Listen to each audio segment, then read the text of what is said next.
রাতারাতি হিরো থেকে ভিলেন হয়ে গিয়েছেন হার্দিক পান্ডিয়া। মুম্বাই ইন্ডিয়ান্স দলে আবার পুনরায় ফিরে আসার পর থেকে পরিচিত ফর্মে আর তাকে দেখা যাচ্ছে না।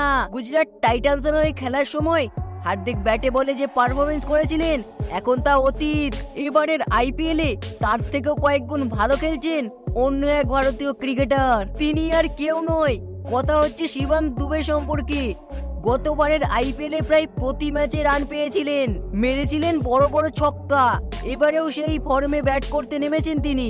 মূলত মিডল অর্ডারে বিস্ফোরক ব্যাটসম্যান হিসেবে তাকে ব্যবহার করছে চেন্নাই সুপার কিংস। দল তাকে যে কাজ দিচ্ছে সেই কাজ যথাযথভাবে করছেন শিবম দুবে, তাক লাগাচ্ছেন শিবম দুবে। শিবম দুবে কিরকম খেলছেন সেটা তার পরিসংখ্যান থেকে স্পষ্ট।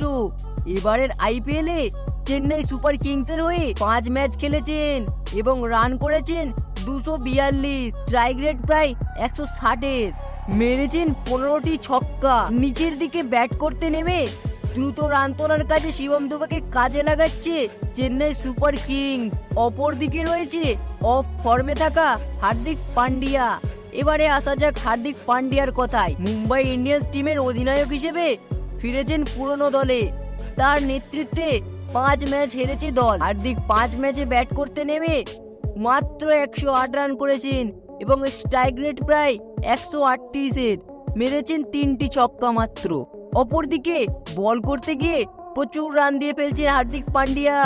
ওয়াংকারে স্টেডিয়ামে গতকাল চেন্নাই সুপার কিংসের বিরুদ্ধে বল করতে গিয়ে দিয়ে এসেছেন 3 ওভারে 43 রান এবং সেখানেও কাজ কিছুই করতে পারেননি। সব মিলিয়ে তার তুলনায় শিবম দুবে রয়েছেন অনেক ভালো ফর্মে। তো বন্ধুরা, আপনাদের কি মনে হয় টি-20 বিশ্বকাপের স্কোয়াডে সুযোগ পাবেন হার্দিক পান্ডিয়া নাকি শিবম দুবে? হার্দিক পান্ডিয়া এবং শিবম দুবেকে কি একসাথে খেলতে দেখা যাবে?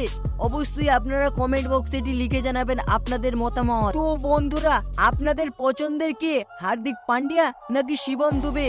অবশ্যই এটি কমেন্ট বক্সে লিখে জানাবেন। তো বন্ধুরা, ভিডিওটি দেখে যদি একটু ভালো লেগে থাকে অবশ্যই একটি লাইক করে দেবেন এবং চ্যানেলে নতুন হলে অবশ্যই চ্যানেলটি সাবস্ক্রাইব করে পাশে থাকবেন। এরকম আরো নতুন নতুন ক্রিকেট সংক্রান্ত ভিডিও দেখার জন্য চ্যানেলটি সাবস্ক্রাইব করে দেবেন।